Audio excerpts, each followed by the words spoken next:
When you're expecting a baby, breastfeeding is often painted as this perfectly natural, beautiful experience. And for a lot of people, it really is. But what happens when it's not? What happens when it's painful and frustrating and just not working?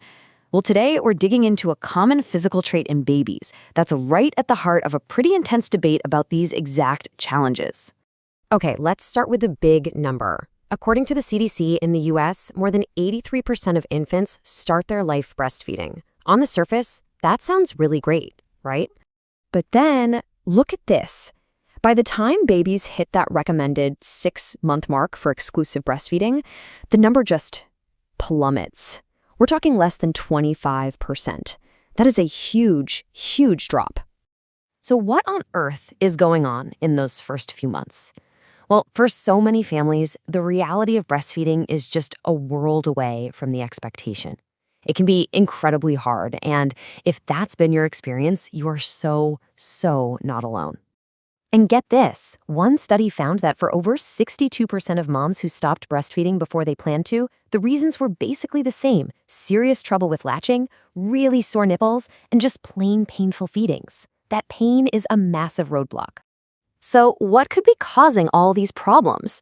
Well, let's talk about something called Ankyloglossia, or what pretty much everyone just calls a tongue tie. It's when that little string of tissue under the tongue, the frenulum, is too short or too tight, basically tethering the tongue down and limiting how it can move. And here's a perfect picture of what that can look like. See how the frenulum pulls on the middle of the tongue? It can even create that little heart shape at the tip. But this isn't just about how it looks. It has a direct impact on the mechanics of eating. Think about what a baby's tongue needs to do to breastfeed well. It has to stretch out over the bottom gum and then make this sort of wave-like motion to pull milk out. If there's a restrictive tie, it acts like an anchor, holding the tongue back and making that whole process really difficult or even impossible. And it's not just the tongue we need to talk about. There's a similar issue called an upper lip tie. This is about the bit of tissue that connects the upper lip to the gum. If that's too thick or tight, it can stop the baby's lip from flaring out the way it needs to get a really good seal. Here you can see exactly what that looks like. To get a good seal, that top lip really needs to flange out, almost like the rim of a trumpet.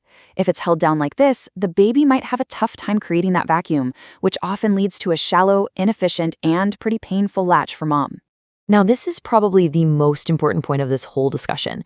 Just because you can see a frenulum doesn't automatically mean it's a problem. A frenotomy is a functional diagnosis. It's not about what it looks like, it's about what it does. Or more accurately, what it prevents the tongue or lip from doing properly. So how do you know if it's actually causing a functional problem? Well, for the mom, some red flags might be serious nipple pain or damage, feeling like the breast isn't emptying, or feedings that seem to take forever. For the baby, you might notice a weak latch, hear clicking sounds when they eat, see their weight gain is slow, or they just seem really frustrated and fussy at the breast.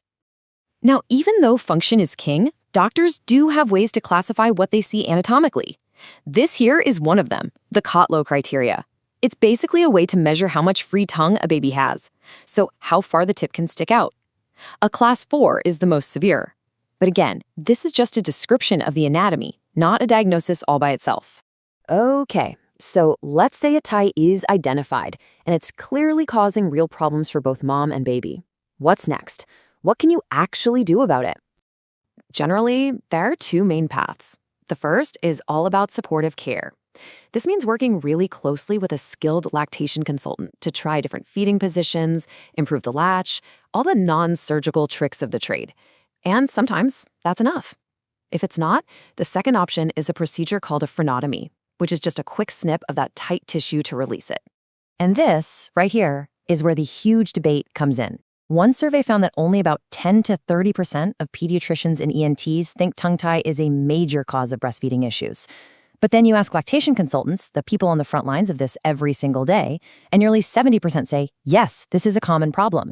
That is a massive gap in professional perspective. All right, so with that much disagreement between experts, you have to wonder, what does the best, most rigorous scientific evidence actually tell us? Does fixing a tie really help? This finding from a major 2017 Cochrane review is pretty telling. They looked at all the best studies, and here's what they found. Yes, doing a frenotomy did help reduce the mother's nipple pain. But, and this is a big but, they couldn't find consistent proof that it actually improved the baby's ability to breastfeed any better. And that point is really worth saying again. When you look across all the research, the clearest, most well-supported benefit of releasing a tongue tie is that it helps the mother feel more comfortable. And look, for anyone who has ever experienced that toe-curling pain every time their baby latches, that is not a small thing. That's a huge deal. Okay, but what about the lip tie? Is it the same story? Well, not really. Here, the evidence is way, way weaker. Most of the studies just lump lip and tongue tie procedures together, so you can't tell if releasing the lip did anything at all. Because there's so little solid proof, a lot of professional groups are saying, hey, let's be cautious here to make sure we're not over-treating something that might just be normal. All right, let's just quickly recap the big takeaways. Number 1, a visible tie is only a problem if it messes with function. 2, the best evidence we have for doing a frenotomy is to help with mom's nipple pain. 3, the science behind releasing lip ties is pretty thin right now. And finally, none of this should be happening in a vacuum. A team approach with great lactation support is absolutely essential.